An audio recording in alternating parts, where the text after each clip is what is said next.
ಪ್ರಕರಣ ಏನಿದೆ ಈ ಪ್ರಕರಣದಲ್ಲಿ ಈಗ ಎಸ್ಐಟಿಗೆ ಧರ್ಮಸ್ಥಳ ಕೇಸನ್ನ ಸರ್ಕಾರ ವಹಿಸಿದೆಯಲ್ವಾ. ಮಹಜರಿಗೆ ಈಗ ಮುಂದಾಗುತ್ತೆ ಎಸ್ಐಟಿ ತಂಡ. ಮಾಡಲೇಬೇಕಾಗುತ್ತೆ ಮಹಜರನ್ನ, ಸ್ಥಳ ಮಹಜರನ್ನ. ಹೂತಿಟ್ಟ ಶವಗಳು ಮೇಲೆ ಬರ್ತಾವ, ಸ್ಕೆಲಿಟನ್ಗಳು ಬರುತ್ತೆ, ಅಸ್ಥಿಪಂಜರಗಳು, ಸಮಾಧಿ ಒಳಗಿನ ಸತ್ಯ ಹೊರ ಬರುತ್ತಾ. ಏಕಾಏಕಿಯಾಗಿ ಬರೋದಿಲ್ಲ, ಬಹಳ ಸಮಯ ತೆಗೆದುಕೊಳ್ಳುತ್ತೆ ಅದು. ಅಲ್ಲಿ ಸಮಸ್ಯೆ ಏನು ಅಂತಂದ್ರೆ, ಈಗ ಆ ಊರಿನಲ್ಲಿ ಹಿಂದೆ ಯಾವುದಾದ್ರೂ ರುದ್ರಭೂಮಿ ಅಥವಾ ಸ್ಮಶಾನ ಇಲ್ಲದೆ ಇರೋ ಸಂದರ್ಭದಲ್ಲಿ ಸ್ಥಳೀಯವಾಗಿ ಊರಿನವರು ಯಾರಾದರೂ ಶವಗಳನ್ನು ಹೂತಿಟ್ಟಿದ್ರು ಕೂಡ ಅವುಗಳು ಸಿಕ್ಕಾಗ್ಲೂ ಕೂಡ ಈಗ ಅದೇ ಪ್ರಶ್ನೆಗಳು ಉಂಟಾಗತ್ತೆ. ಅವನು ಹೇಳಿದ್ದ ಅದೇನಾ ಅಂತ.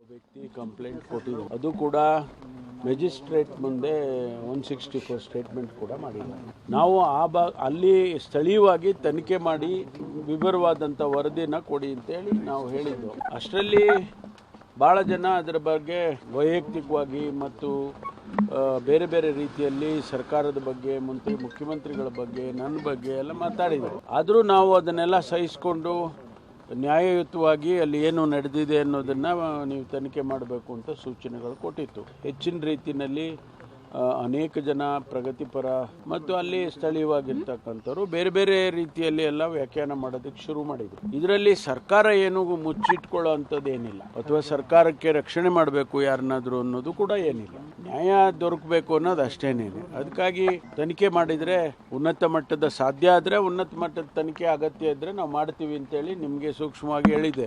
ಅದನ್ನು ನಾವು ಮುಖ್ಯಮಂತ್ರಿಗಳು, ನಾನು, ನಮ್ಮ DG ಅವರೆಲ್ಲರೂ ಕೂಡ ಮಾತಾಡಿ ಕಡೆಗೆ ತೀರ್ಮಾನ ಮಾಡೋದು. ಆಯಿತು, SITಗೆ ಕೊಡೋಣ, ತನಿಖೆ ಆಗಲಿ ಅಂತ ಹೇಳಿ ಈಗ ನಿನ್ನೆ ದಿವಸನೇ ಆದೇಶ ಹೊರಡಿಸಿದ್ದೇವೆ. DG ಅವರಾಗಿರ್ತಕ್ಕಂಥ ಮೊಹಂತಿ ಅವರ ನೇತೃತ್ವದಲ್ಲಿ SITಯನ್ನು ಮಾಡಿದ್ದೇವೆ. ಅವರಿಗೆ ಏನು ಕಂಪ್ಲೇಂಟ್ ಬಂದಿದೆ, ಈಗ ಅವರು ಕೊಟ್ಟಿರ್ತಕ್ಕಂಥ ವಿಚಾರಗಳು ಏನೇನಿದ್ದಾವೆ ಅದರ ಬಗ್ಗೆ ತನಿಖೆ ಮಾಡಿ ಅಂತ ತಿಳಿಸಿದ್ದಾರೆ. ಟರ್ಮಿಲ್ಲ, ಆದಷ್ಟು ಶೀಘ್ರವಾಗಿ ಮಾಡ್ತಾರೆ ಅವರು. ಟರ್ಮ್ ನಿಗದಿ ಮಾಡಿದ್ರು ಕೂಡ ಎಕ್ಸಾಕ್ಟ್ಲಿ ಅಷ್ಟರಲ್ಲೇ ಆಗೋದಿಲ್ಲ, ಅದನ್ನು ಬೇಗ ಮಾಡಿ ವರದಿ ಕೊಡಿ.